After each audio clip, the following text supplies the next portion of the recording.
Good morning, everyone. Today is a brand new day. Let's give God a big shout of praise. Thank you, Lord, for this beautiful day. Thank you, Lord, that you are the same yesterday, today, and forever. And your word says in Isaiah 58:8, break the chains of injustice, set those who are wrongly imprisoned free.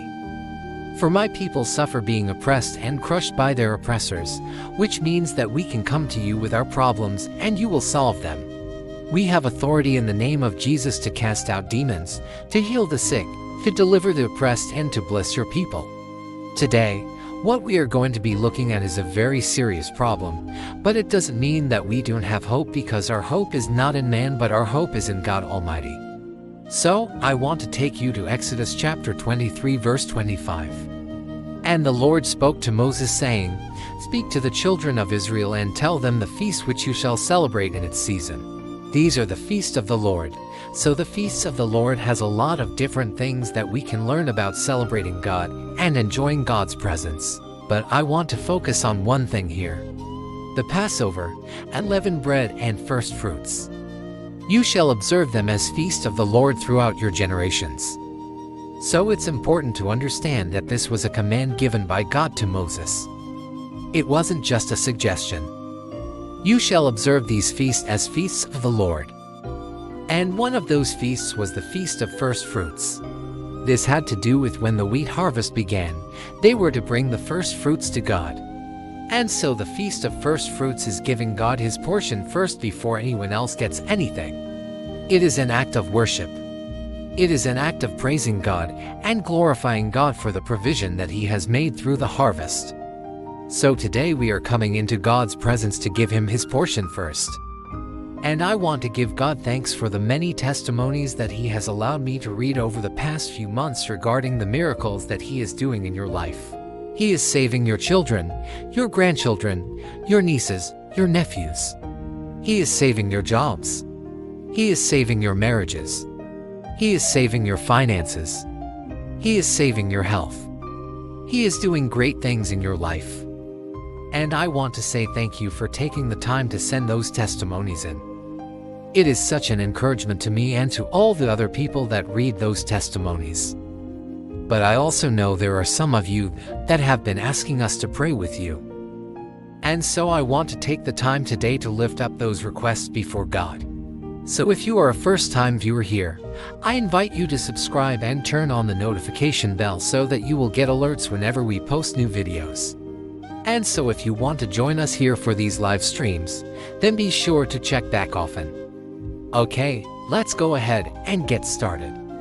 I would love to hear from you today. Would you share with me in the comments section? Have you or a loved one ever been diagnosed with colon cancer?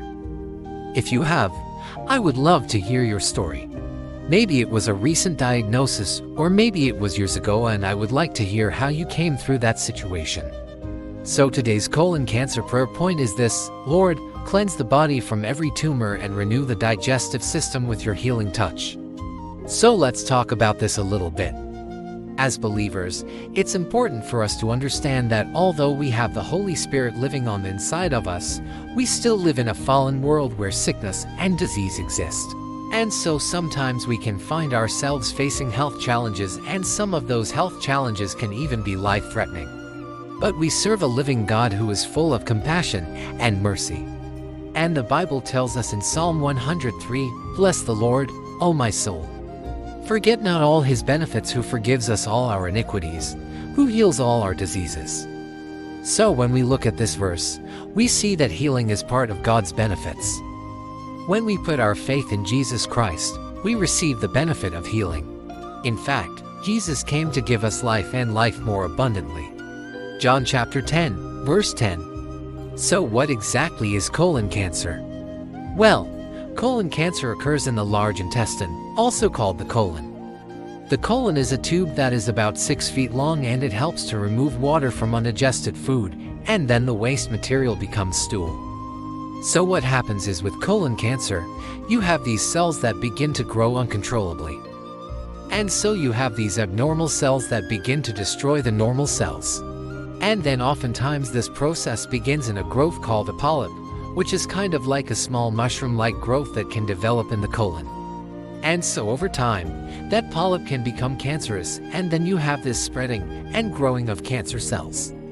And so the symptoms of colon cancer can include changes in your stool, abdominal pain, weight loss without dieting, extreme tiredness, weakness, and sometimes blood in the stool. Now, I want to remind everyone watching that I am not a doctor.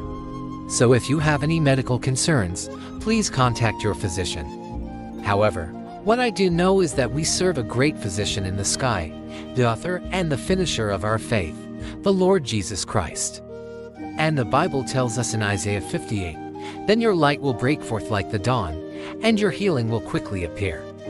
So as you are listening to this prayer, I want you to declare this over your life and over your loved one's life.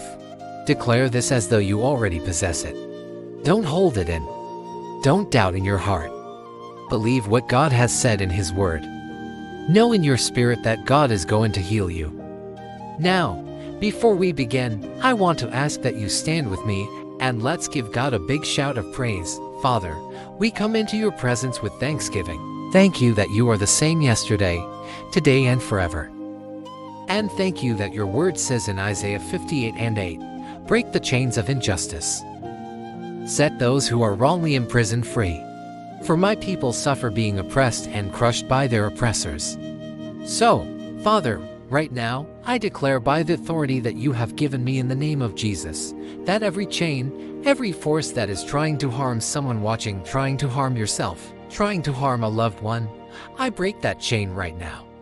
I break that stronghold right now in the name of Jesus. And I declare the freedom that only you can give right now. Father, in the name of Jesus, I declare that you are restoring your children right now. You are setting the captives free right now.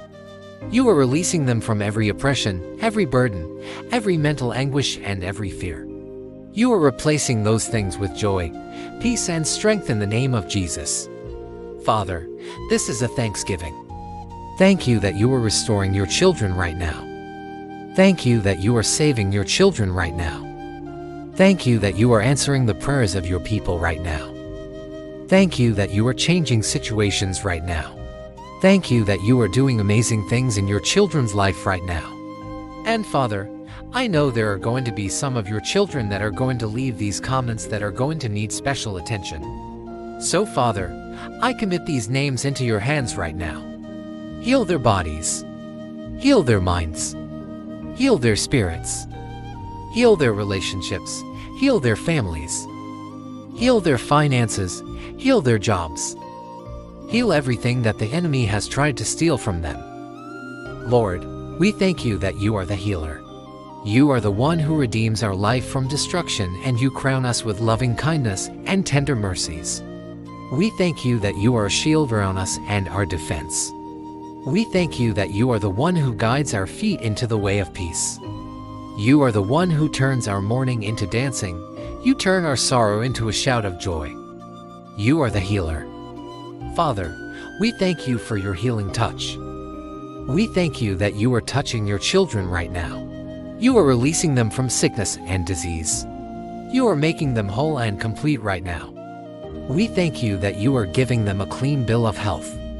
We thank you that you are giving them a sound mind, a sound body, a sound spirit, a sound future. We thank you for everything you are doing right now. In Jesus' mighty name, I have prayed. And until next time, Shalom.